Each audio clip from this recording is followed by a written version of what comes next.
Bonjour à tous, je suis sur la commune d'Étiolles, en Essonne. Et à l'occasion des Journées européennes de l'archéologie, je vous propose de visiter ensemble un des plus grands sites de la préhistoire française. Bonjour Monique, qu'est-ce que tu fais? Eh bien, je travaille sur des pierres chauffées qui proviennent d'un foyer et qui ont été éclatées par le feu. Donc, je recolle les fragments éclatés pour reconstituer les pierres. C'est ce qu'on appelle dans le vocabulaire scientifique les remontages. Tu vois ici, c'est un fragment de grès chauffé. On voit des tas de fragments là que j'ai remontés les uns après les autres pour reconstituer. Là, il y en a encore un qui va ici, exactement comme un puzzle. Donc, c'était des éléments qui étaient dans un des foyers d'Étiolles qu'on a trouvé, le foyer D71. Les remontages servent à reconstituer l'histoire du foyer, mais pour savoir exactement quelle était la fonction de ces foyers, à quoi ils étaient utilisés, on a besoin de connaître leur situation dans le niveau archéologique, et surtout leur association avec d'autres vestiges. Par exemple, on a ici ce grand foyer qui est associé à beaucoup de silex, qui était associé aussi à des os, à des ossements de rennes, etc. Donc ce foyer, avec la richesse des vestiges qu'il y a autour et la diversité des vestiges, on l'interprète plutôt comme un foyer qui était au milieu d'une tente, un foyer d'habitation, où la famille magdalénienne se regroupait autour du foyer pour tailler, pour manger, pour discuter. Et puis il y a d'autres foyers plus modestes en général, moins élaborés, qui étaient donc à l'extérieur et qui sont associés uniquement, je le disais tout à l'heure, à un seul type de vestige. Par exemple, ils vont être associés uniquement à des silex taillés ou à quelques os.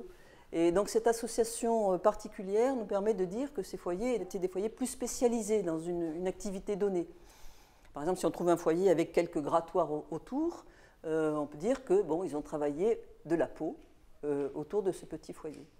On a trouvé beaucoup de foyers à Étiolles. Au total, on doit approcher la trentaine de foyers.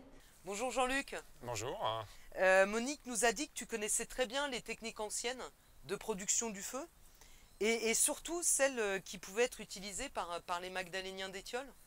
Oui, tout à fait, puisqu'on a eu la chance sur le site d'Étiolles de découvrir des éléments de briquet en silex sur à la fois deux habitations, A17 dans le secteur 1 et D71 dans le secteur 2. Tu parlais de briquet. Alors c'est un élément de silex qui va permettre, en percutant sur cette pierre de fer, la marcassite, de produire des étincelles.